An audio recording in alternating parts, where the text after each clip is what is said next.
பாருங்க. என்ன சமையல்னு பார்க்கலாம் வாங்க.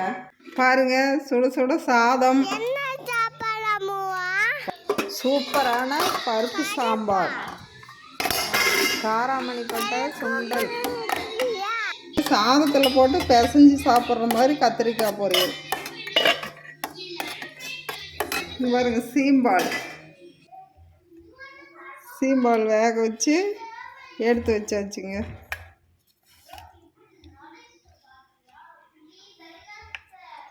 பாருங்க எவ்வளோ அழகாக கெட்டியாக வந்துக்குது. வாங்க சாப்பிடலாம்.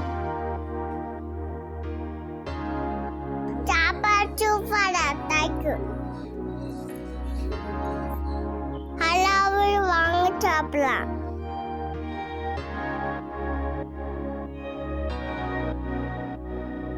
எல்லாமே வழக்கம். வாங்க சாப்பிடலாம்.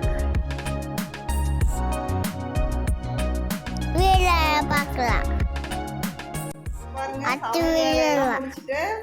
நம்ம வேலை வார்டு சுத்துறதுக்கு வந்தாச்சுங்க.